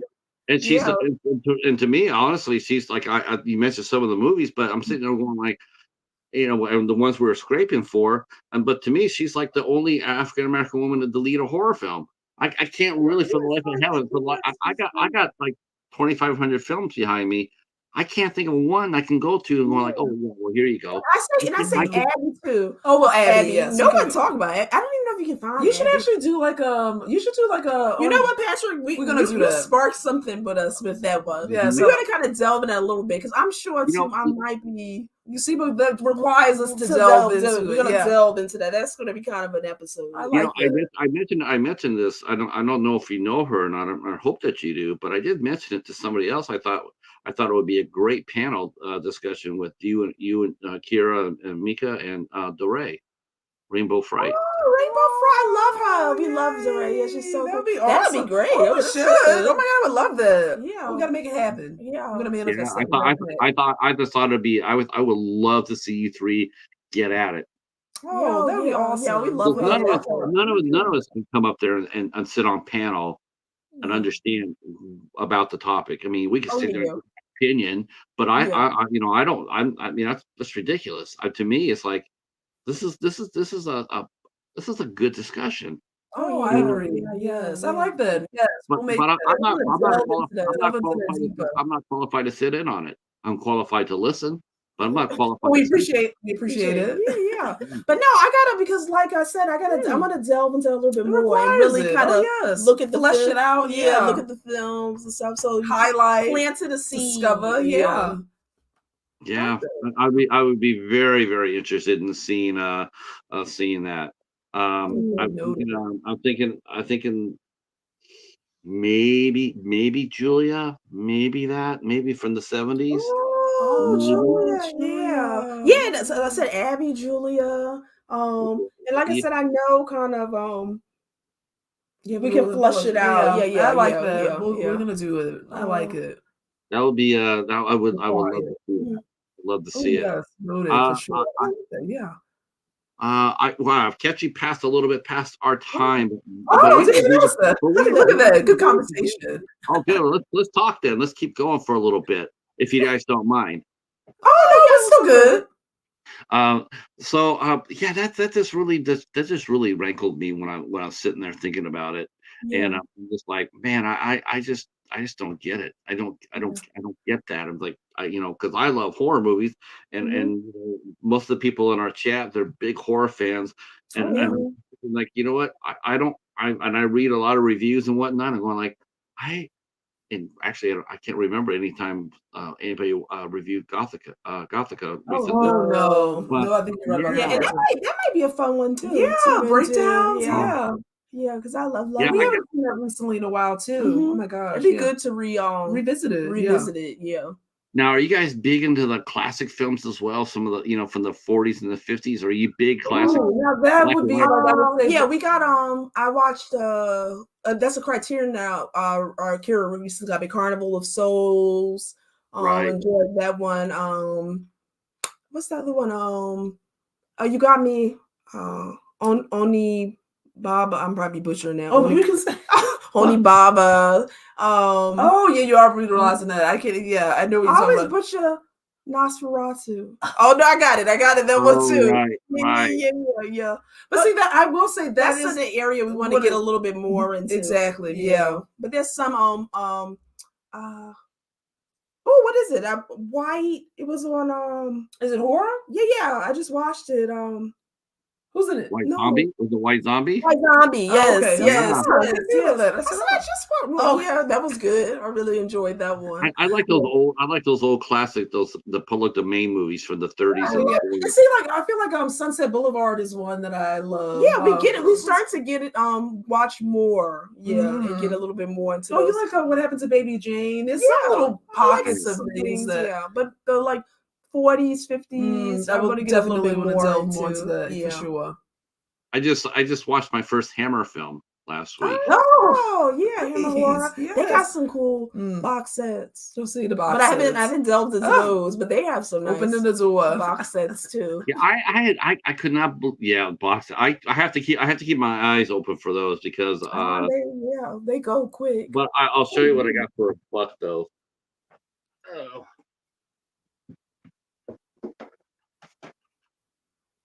I did get this for $1. So I got the Alien Anthology. Oh, that's awesome. Was that one? Did you get that one at the library? Yeah. Wow, for $1? Oh my god, we have to go to the library. You're gonna have to go to our library. Literally, oh my gosh, unlock the library ASAP. Yeah, hell yeah! For the thumbs up for the library because we gotta do better. Like the library is right down the road from us. Let's go check our library. Seriously, sales there, people, because like if they have a Friends of the Library branch within your library, it's a group of volunteers. Okay. I know we're sleeping on a national treasure here. Yeah. We need to do that. They have like a little bookstore that's built into the library and is run by volunteers. So every Tuesday we go down there, and that's when their new release day is. And I'm the only. I'm actually the only collector. There's one guy who collects, but he also resells. But as far as collecting goes, I'm the only collector. Most of everybody else are resellers, so they're always scanning. They're always scanning for the price. I'm just scanning. Do I have this or not? So I see. So and so that's what I do. I just get in there and we wait there for a couple hours. The doors open. You go straight to the movie. You go straight to the movie section. The first thing I scan for IFCs. Oh wow, that's awesome. I rarely get it. In fact, I have found more Criterions at the bookstore. At the library, IFC films. We are on it. Yeah. Seriously. And Patrick, we definitely have to have you on maybe like when we do our Criterion. That'd be so much fun. Because me and Karen just thought we were going to do that for fun because we just started getting into them. So we don't have a lot of them yet. But just to kind of go through what we kind of have. Yeah. Yeah, I did a couple of the Barnes and Noble 50% off. Go there and see which one. You see which ones are the cheapest ones. And it's always the same ones. Always the same one. It's like I think you can't rotate that from sale to sale so we can get we can build up our collection. But sometimes though when you see the prices for them, like $300 for Godzilla set, and I'm going like, over the top. It can be a lot. I'm like, you're talking about Godzilla movies from the 60s that I got like I got copies. They have public domain copies. I have Godzilla on them, and you're talking about 300. I mean, no, can't. It have to be. That's pricey. Oh yeah. Okay. That might be that's a little up there for you. It would have to be like some crazy like Halloween something. Oh yeah, then you'll like Alien something. That's the only thing that can make me kind of go that high. Yeah, maybe. Yeah. What's the one movie if you had to grab one movie from your collection, and you could save just the one? Which movie would you save? and why? We just won. Jeez. Oh my. I would say. No, it wouldn't be a Probably prequel. wouldn't be Alien. Yeah, or probably I have like all my Halloweens in like a house. Oh yeah, you do. Oh, I bought like this is collectors. Oh, that's beautiful. Yeah, you would have to grab of the house from Halloween, and like it holds all the films. And have all my Halloween, so I'll probably grab those. Oh yeah, because I don't even think you can get that. That'll be you have to grab that. Yeah, or like maybe I have a lot of collectibles. I used to love I still love it. The TV show Xena. So I probably would grab all my Xena collectibles. Oh man, those things are hard to find too. Oh yeah, I have like quite a. Oh, we have I would say Buffy. I have to grab Buffy. Yeah, I have like so much Xena collectibles, like comic books, action figures. Oh yeah, I love that show. Do you have the whole series? Oh yeah, she does. Yeah. And I have like I still kept the old VHS when they used to come in that huge box. Right. Yeah. Each season, I even have those. Oh, Lucy Lawless. So, I found some of those old syndicated shows. A while ago, I found one that I didn't think I would ever find. I didn't think it would ever come through the library. I'm like, because I've never seen it in the wild at all. But I got 2 seasons of The Lost World. Wow! Oh my gosh! Now that is I see. We gotta go to the library. I know, Patrick. You are selling the library for us. Hopefully, our library. I hope our library is top tier. I don't know, but I couldn't believe it. I'm going like the 3rd season wasn't there, but the first 2 was. I'm going like, you know what? I'm so happy with that. I can live with that. We gotta check because I don't even know if our library do anything like that. But see, we don't know. Yeah, we need to go because we could be sleeping on. Such a good finds here. Because a lot of people donate they donate their, like for us, it's like a thrift store. They donate their movies to the bookstore, and then the bookstore turns out and sells them, and then they use that money for projects around the store, around the library. So it's a win-win for everybody. Wow. Okay. Oh yeah, see, we're going. Yeah, that Alien set would have been picked up. Oh my god. Okay. I know for $1. I love it. Steal. That's it. And then it even gets better too. It's like sometimes they have what they call bag sale. And so what it is, you bring your bag and you fill in, or actually you're supposed to use one of their bags, which is supposed to, a plastic bag. You're supposed to use one of their bags. I don't. I bring a cloth bag so I can hold stuff, and it's bigger. And so I bring that and I fill it up. And then I walk out of there for $6 with everything I could put in my bag. Wow, that's awesome. That's so good. So okay, yes, we are going to the library. To be determined. We will keep you posted. I love it. Yeah. What's next on your channel? I'll let this be our last question. But what do you guys come? We're gonna do, and one thing we're gonna do too. I'm not sure when, but it's gonna be real soon. Maybe if Hobbs is still here, I'll grab Hobbs. He can come on and hang out with me. We're gonna push your channel.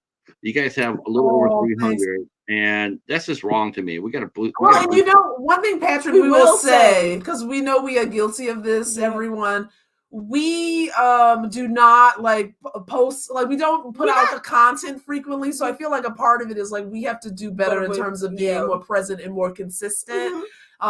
Just because I do feel like sometimes, like not sometimes, I think we are guilty of that. Yeah, we kind of pop in, pop out. Yeah, we want to be better and be more diligent and commit more. Yeah, so we said we're gonna really come back in like the spooky season. So that's really what we kind of been focused on, and working on right now, like content to kind of push out, and then really just hone in on what we do well and just be consistent with it. Because I think that's you guys are unique.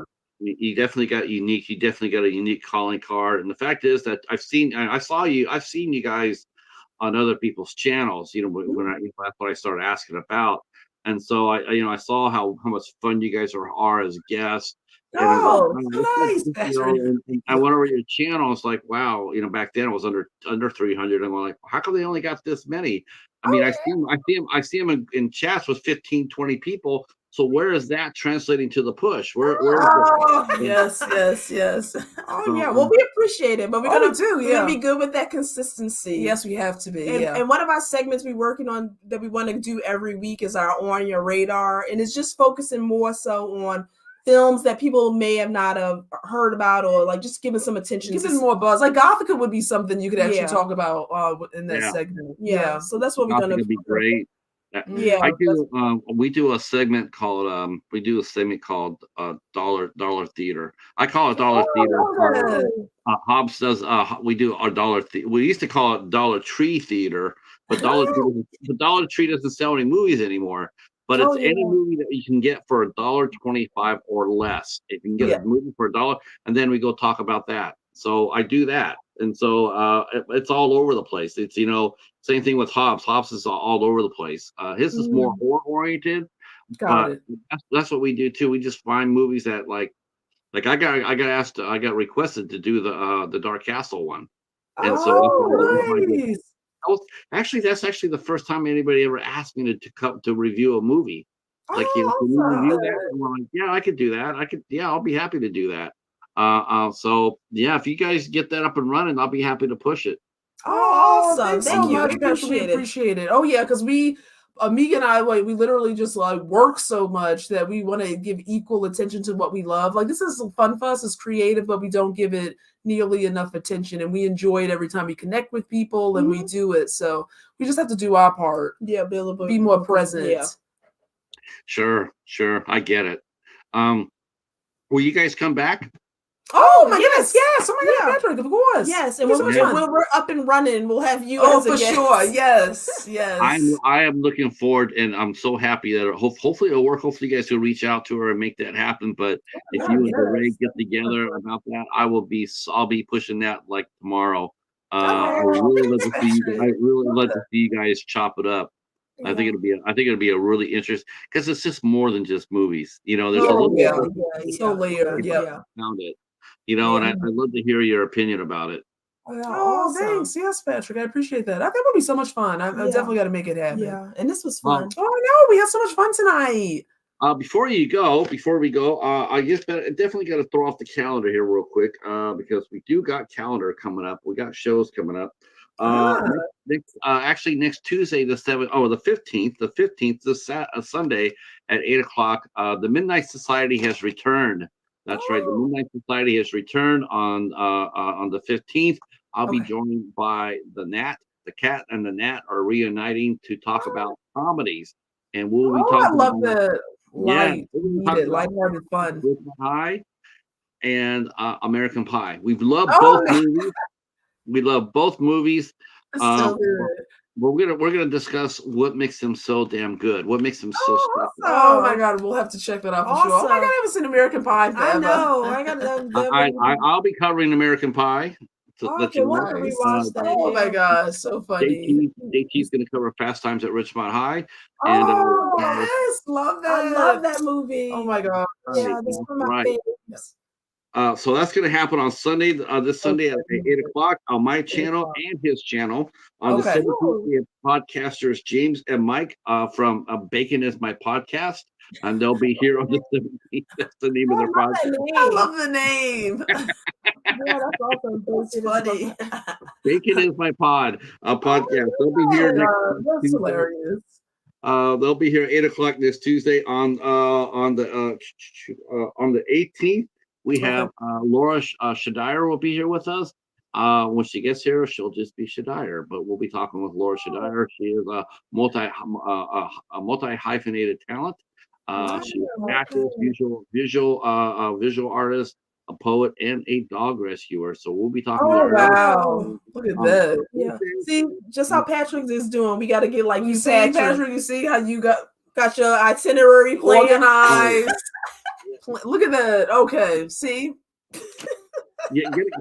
Go to the Dollar Tree, grab a calendar, and fill it up. It's fun. Oh, yeah. Patrick, I know. It's old fashioned. People say, "What is that you're waving? What is it? What's it made of?" Is that an antique? An antique? No, see, I love it. Oh my gosh. On the 19th, we have singer Annie Stott will be here with us. She is a folk rocker. She'll be here with us, hopefully dropping a couple of tunes. I love it.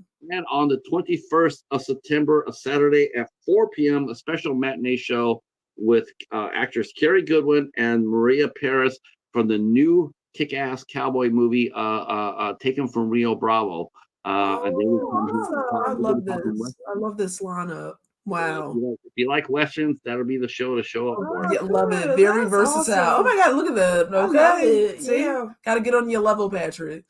Or I have no problem if you guys would easily do that. Well, I'm not even sure if I have a level. But I'm sure you'll definitely be kicking ass, and we want to do our part to make it happen. So, yeah, we'll try to push your channel soon, and definitely get out there and beat the drum for it. Get people to sign up, and hopefully that already happened. Hopefully it already happened. People who came on and subscribed to it always. Yeah. We love it. All right, to the chat who has basically Hobbs is still here and Andre's still here. Thank you so much. Steve's still appreciate here. it, you guys. Yeah, thanks. We will be back tomorrow night with our good friend Betty J. Gathers, and her and I will just be chopping it up tomorrow. I have no idea what we're talking about. Then again, but she'll be here tomorrow night at 8 o'clock. And until then, we'll see you tomorrow night at 8. Stay right where you're at, and to everybody else, we'll say good night. Bye.